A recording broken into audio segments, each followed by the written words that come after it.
I believe this is all of you, isn't it? I think all we've got, yeah. So we've already welcomed the attendees earlier on, so I won't do that again, but just so you know, we're not being rude toward them. And we now welcome you as the English department.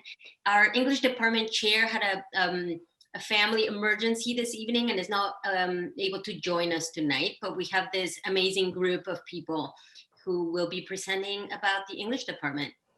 So I'll stop talking and we'll let, I think Tony is going to begin. Is that right?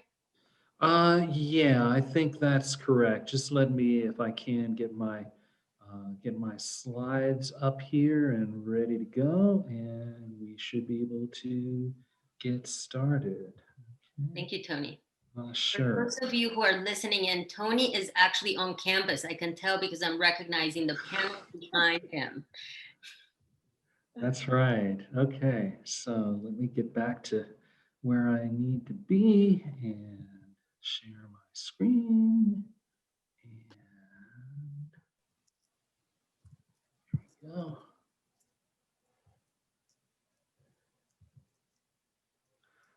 Okay, and I hope this will work, right?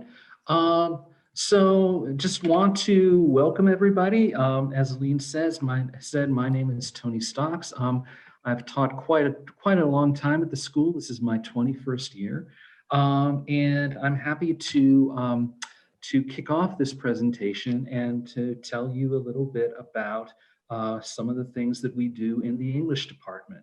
We're going to mostly be focusing on 3 skills that we emphasize in our work over all 4 years that we spend with our students, right?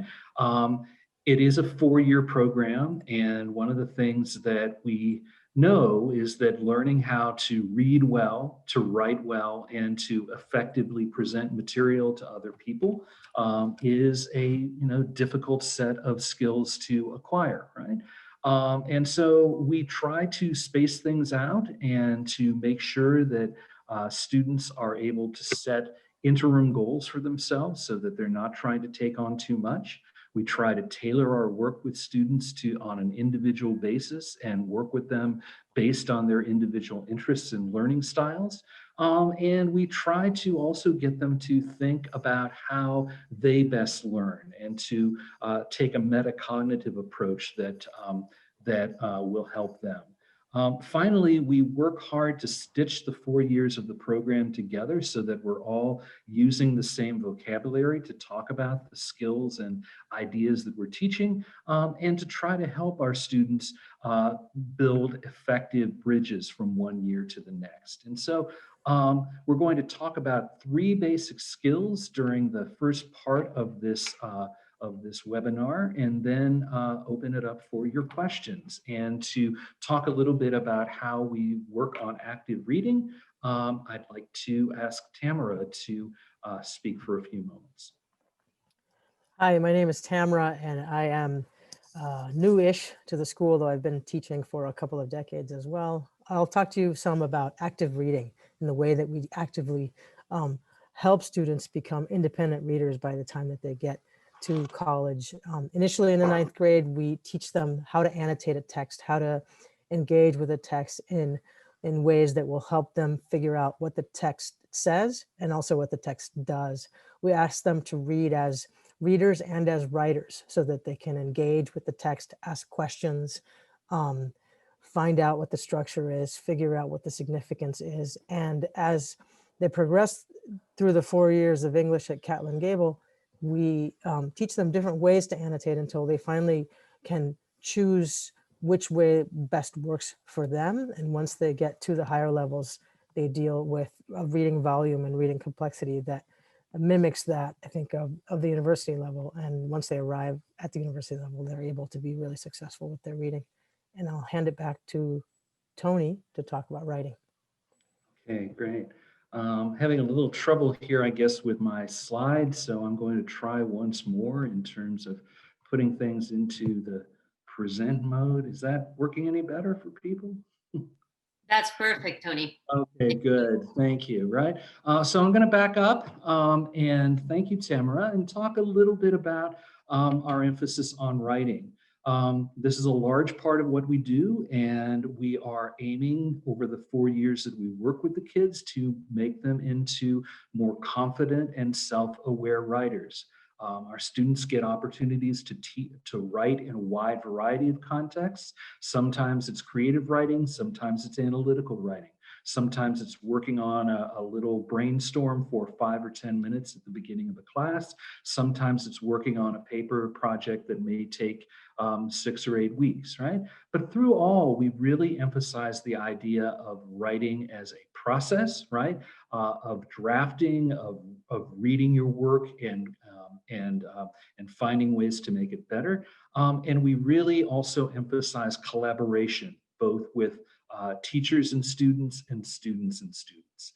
And I can give you kind of an example of how that works if we look at the way that we handle a paper process, right? So rather than just, asking kids to write a paper over the weekend or overnight, right? It usually takes us quite a while to work through a paper process. We don't start by writing, we start by brainstorming and our ideas and trying to get them into some kind of shape. That leads to a kind of outline or thesis evidence sheet that we then allow our students to workshop with a group of their peers. Then they have a first shot at working on a draft that they're going to present to their peers. And then they get some more collaborative help from their classmates, either by receiving formal peer edits from them or participating in a workshop where they get feedback on their work. And it's only then that they make their final revisions to their paper and oftentimes meet with their instructor to talk about the strengths and weaknesses of their work, right? And just to give you an idea of how this works, this is an excerpt from an actual peer review written by one of my students last year, right? Just sort of showing the way in which they become good readers of others' work and help one another to improve their work all across the board. And of course, in helping others, they also learn much about their own writing and are able to help themselves. So that's kind of how we handle writing in a very sort of abbreviated description, right? And now I'd like to pass it on to our two ninth grade teachers, Crystal and Liz, to talk a little bit about how we work on presentation skills.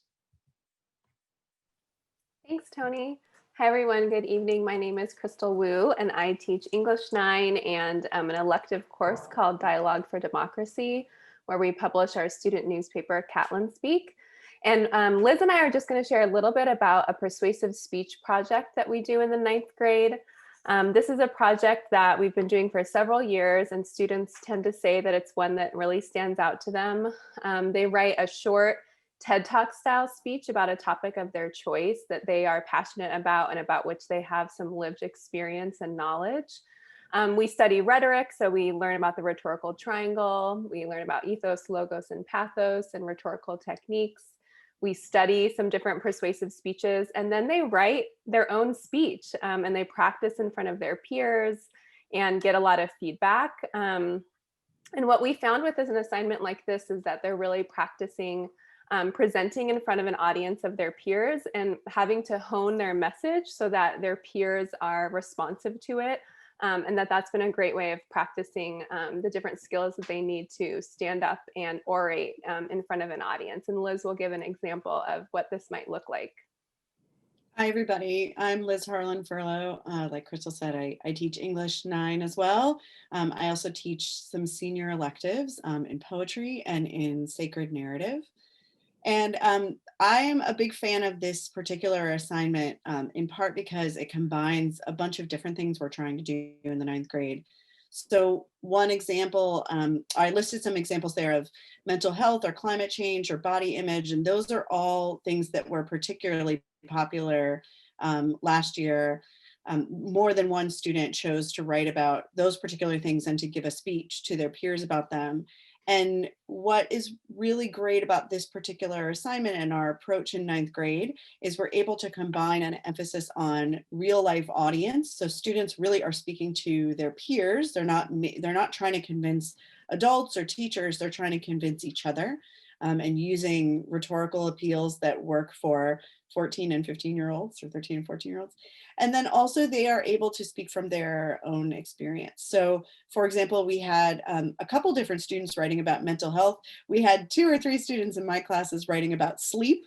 There's always a speech about homework and is there too much of it? And it's just nice to see the range of things that students are interested in.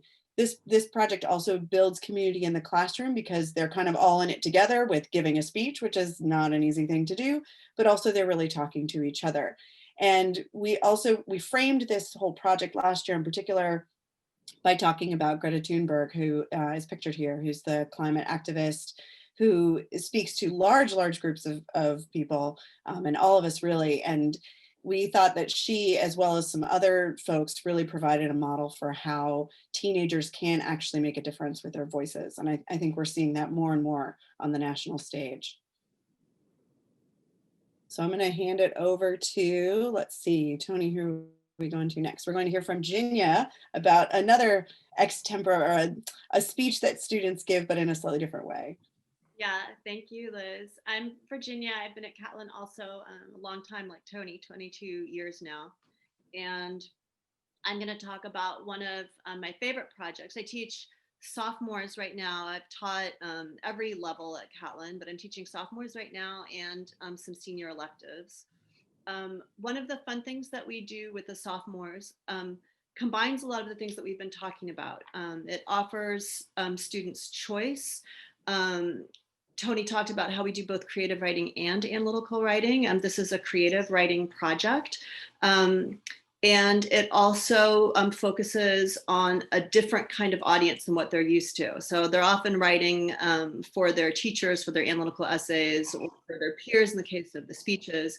We like them to think about what sort of concerns different audiences might have. In this case, they write for the most challenging audience they'll probably ever write for, which is the Catlin Gable first and second graders. So they're having to write for an audience which is easily distractible, which can be quite critical, but which is also very rewarding usually. And so students go through a process similarly of drafting a written creative story about the winter and the different kinds of topics, like Benny the brown-faced polar bear learns to accept his differences with the help of family and friends. Or the red tree squirrels, Tommy, Jake, and Alan try to provide for their families and end up having a scary adventure that tests their resourcefulness. Or Steve the snowman comes alive for a brief time, but the joy of snow and friendship continues. So you get kind of an idea of the kinds of things that they're aiming for this particular audience. They tend to have a message which is appropriate for first and second graders. But they also prepare by performing for each other. And then they go down and see the first to second graders. Because we are a school that has an upper school, a middle school, and a lower school, we think of ourselves as one school, and we try to provide opportunities for our older students to spend time with the younger ones. And so this is also a fun project in that it creates that connection and that sense of community, which I think is one of the really special things about Catlin. So we're gonna move on and talk about, I think Maureen, you're gonna go next and talk about sort of what happens when they grow up and become seniors and the kinds of things that they're able to do at that point. Thank you. Tony, can you click back till just the Route 66 mural is showing? Thank you. You're almost there. Okay. So I teach 11th grade and 12th grade, and this is my 3rd year at Catlin Gable. And in the 11th grade, I teach, I designed and co-designed and now co-teach an American Studies course that bridges social studies and English. So you'll see me in the next session as well. In English this year, I thought I'd tell you a little bit about our 12th grade curriculum, which is that for our students, it's a capstone course where all the skills that they've been working on throughout the lower years of English come to fruit. And our seniors take 2 one-semester elective courses where they pick the topics.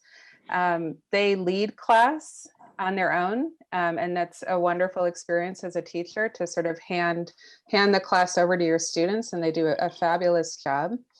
I'll tell you a little bit about one course that I've taught, which is The Road in American Culture. And students study American literature of the road, and they write an analytical essay. And then towards the end of the course, they shift towards creating their own road portraits. And these are creative projects where they contribute to the literature of the road through their own creative work. So I have a few examples to show you.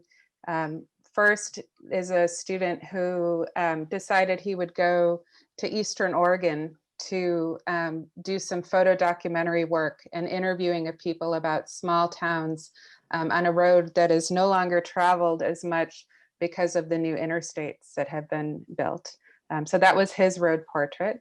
And another road project that came up was inspired by a source that we had read together, which was the South Asian American Digital Archives Road Trips Project, where people contribute photographs and memories of their experiences on the road from a South Asian American perspective. And a few students in the class wrote memoirs about their family's experiences with travels as a way of contributing to a more diverse literature of the road. I think that we're going to move on to Q&A now.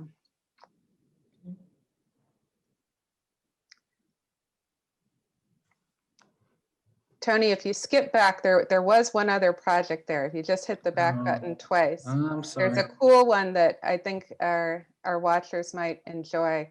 Okay. This was there we go. Sorry. One student decided to write a graphic novel about her family's about a family's experiences of taking a trip on the historic Route 66. So you can see the actual mural that inspired one of the pages of the graphic novel, as well as a drawing of it below and another page from her graphic novel above. Good. So we do have a question. Why do you choose to teach at Catlin Gable? You all seem wonderful, and sorry, I missed part of it, and that you could teach anywhere.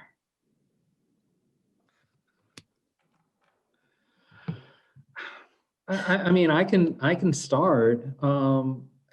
It's a wonderful experience to have the freedom to teach what we are passionate about. We collectively make up our own curriculum, and that reflects our own individual interests and gives us a lot of freedom to teach the things that we love to teach and the things that we think are most important. But I think the other thing is that we are surrounded by enthusiastic, very intelligent students who we learn from every day, and who challenge us every day, and that it's just a joy to work with. And so I think, for me, that combination of being able to do what I love and to do it with a number of colleagues and a number of students who are just really, really supportive and always challenging me to learn is the thing that is most special about working here. Yeah, I agree with Tony. Sarah, that's so optimistic of you. Really nice. I appreciate it. I would also say, having taught at the college level, teaching at Catlin, it's really special to be teaching 14 to 18-year-olds, right as they are beginning to develop the ability to think abstractly. And then you get to stay with them for 4 years. And there's nothing more special than to watch like a 14-year-old turn into an 18-year-old student. And so just watching that intellectual journey is really fun. And also, I think Jim in the computer science talked about colleagues. I have amazing colleagues. And yeah, like, I guess I go back to community. Chris Durow, who is here tonight, is one of my former students. So it's just a great place to be. And we tend to keep in touch with our students, and that's really special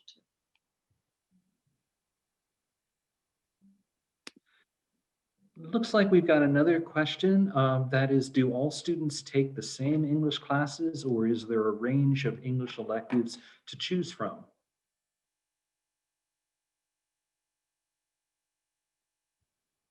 Maureen, do you want to take that? Sure, I'm happy to answer that. So our ninth graders take a common English course, and our 10th graders take a common English course. Our 11th graders can choose to take an American literature course alongside a US history course from the social studies department, or we have an option for coordinated courses in American studies where both the students take two classes, one focusing on social studies, one focusing on English, but they take an interdisciplinary approach to learning about American cultural history. So those classes are coordinated with one another.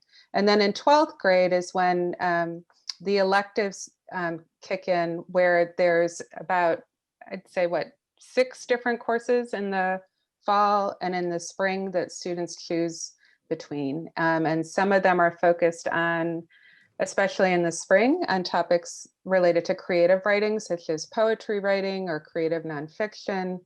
And then there are also ones that are focused on literature, such as Ginia's Shakespeare course or Tony's modernism course. Tony has taught courses related to film as well. And Crystal's teaching a newspaper course that has sort of dual placement in both English and social studies. Thank you, Maureen. We have another question. How do you ensure that many different perspectives are represented in your curriculum?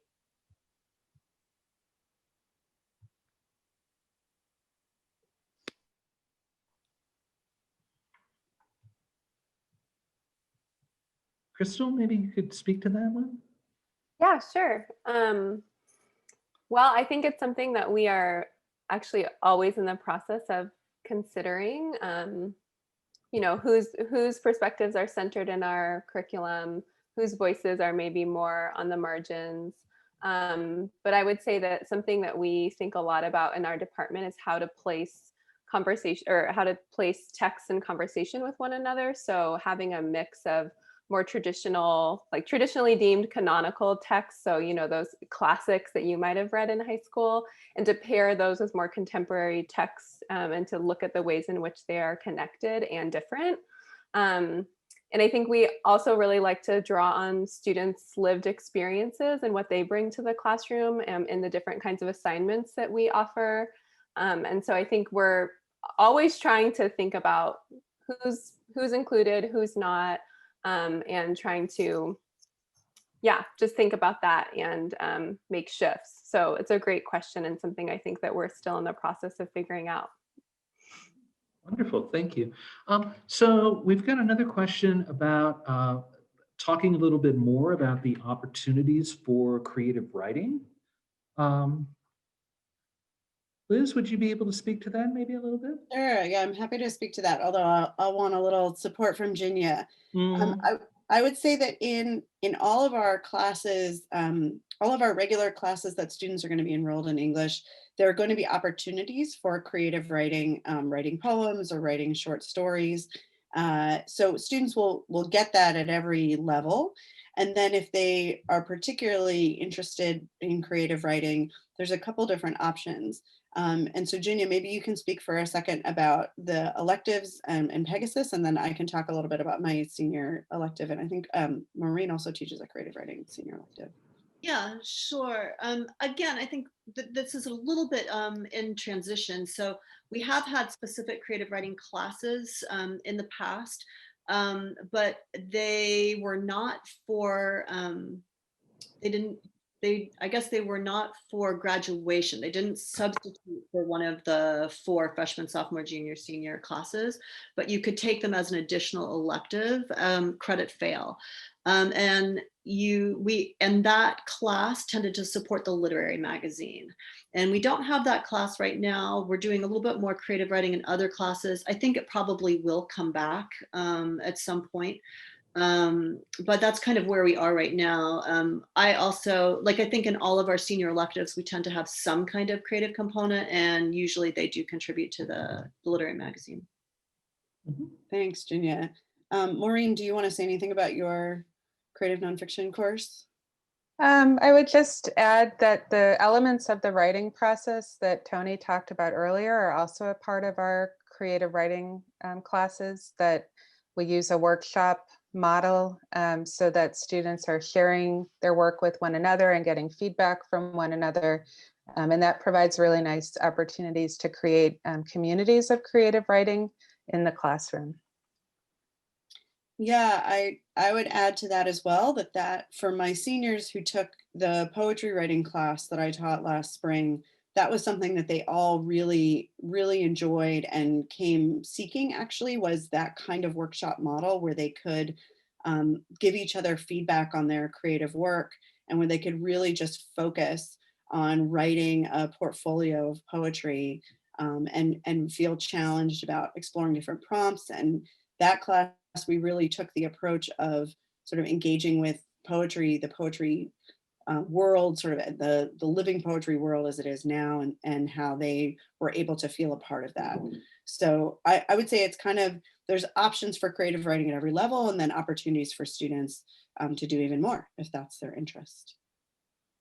Looks like We we have got a some questions about APs in there, I think. Yeah, we got a couple of questions having to do with whether juniors and seniors at our school take AP or IB English tests, and how they might prepare for an AP exam without a specific AP course.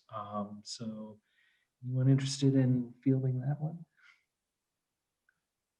That sounds like a great question for Aline. Sure, I can answer it. What I would say is that we are not an AP school.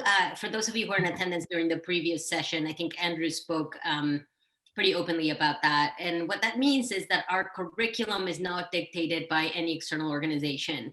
As Tony described earlier, there's a freedom for the expert faculty members in the English department to define what the curriculum should be, and they're responding to the to students' interests and also to what's happening in the world. So that freedom is, as they say, it comes with great responsibility, but it also allows us to be aligned with their progressive values, and that is to put the students at the center of our work. Having said that, our English curriculum is strong enough that if students decide to sign up to take an AP English exam, they may do so. And in fact, we often host the AP exams on campus. And when students choose to do that, they typically consult with the English in the departments that they're taking an exam for, and they get guidance on what they might need to review for that. They certainly are, their skills in reading and writing and in rhetoric are very strong, as Tony described at the beginning of this session. There's one more question, and there's about 2 minutes before we have to bring in the next discipline. Our social studies colleagues are coming up. And so I guess I'll read it. So for those of you who've taught English at Catlin Gable for many years, how has your teaching changed over the years?